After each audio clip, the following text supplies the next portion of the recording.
Drive Time with Katie Hannon and Colm O'Mungoyne on RTE Radio 1. For a moment we were allowed hope. That try in the end has killed that hope. But the bottom line, when they wake up in the morning, it's a 22-point defeat, and it's going to feel pretty sore. Very hard to recover from that. Victory for France in the Stade de France, a bonus point victory and a fully deserved victory for France here. Game one of this Six Nations Championship season 27 is finished.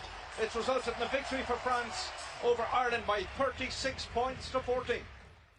Yes, sobering commentary there from Donal Lenihan and Michael Corcoran following the chastening loss to France last week. Ireland regroup though as Italy visit the Aviva tomorrow in the second round of the Men's Six Nations.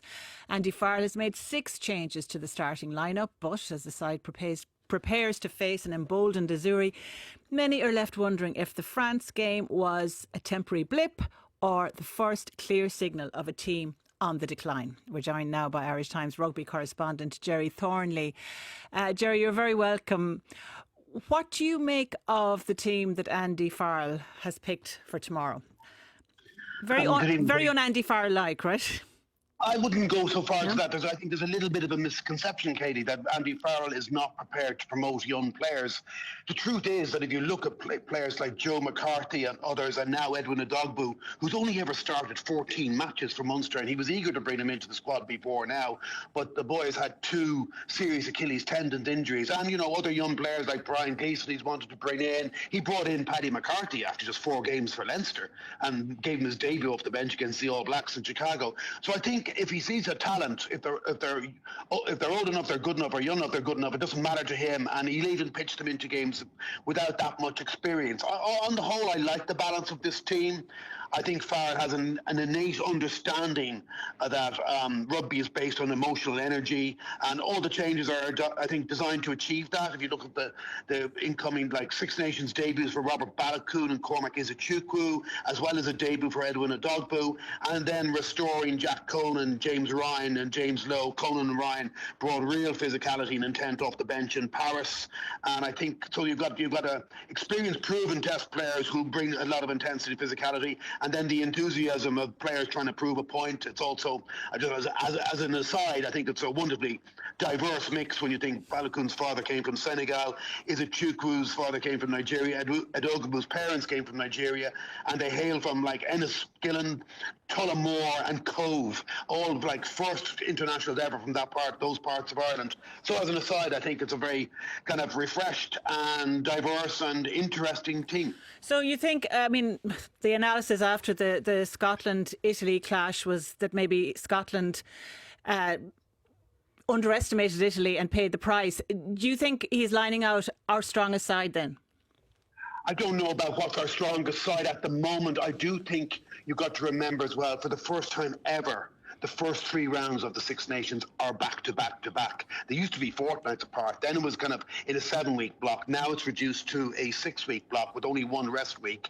And not only are Ireland starting off with 3 games in a row, but this game is sandwiched by treks to Paris and to Twickenham. So there was probably always going to be a little bit of rotation, a degree of rotation in this game. I would say that partly explains Craig Casey being chosen against Jemison Gibson Park. Although the other side of all of this is that if you look at the bench, there are 4 Lions on the bench, and it certainly looks like a very impactful 6-2 bench.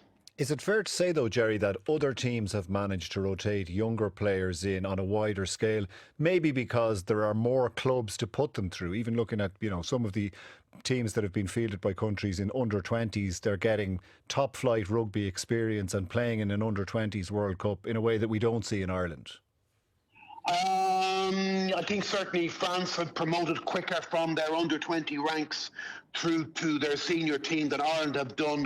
But then France have won 3 of the last 5 under-20 World Cups, and they were in a final of another. Plus, they've got 14 professional top 14 sides, so there are far more outlets to blood these players, and Galtier is bringing through players from Lyon and Pau who've climbed the ladder this season in the top 14. So they've just got a much, much bigger base to choose from, whereas Ireland only have 4 teams, and let's be honest, Leinster are well clear of the other 3. The other 3 are all in the Challenge Cup for the first time going into Six Nations.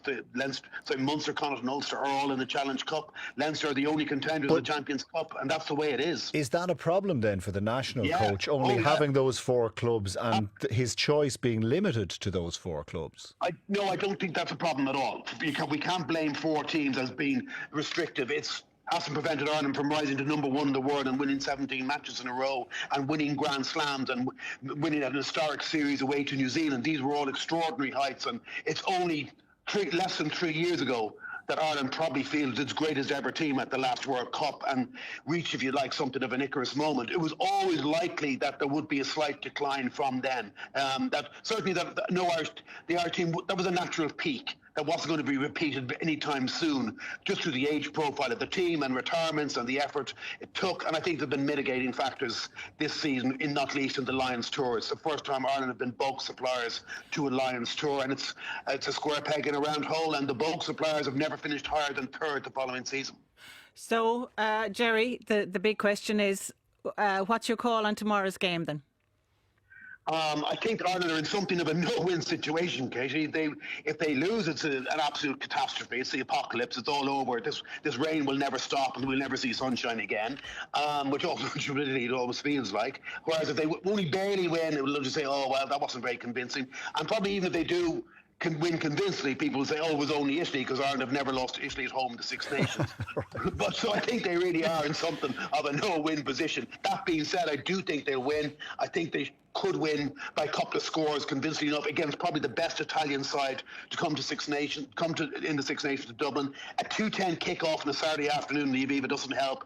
The place will not be rocking. It very rarely is, but least of all early on a Saturday afternoon for the visit of Italy, and there seem to be a lot of tickets floating around. But I think it will be a restorative win, and then they move on to Twickenham and they could be in a good place come Twickenham. This thing can flip very easily.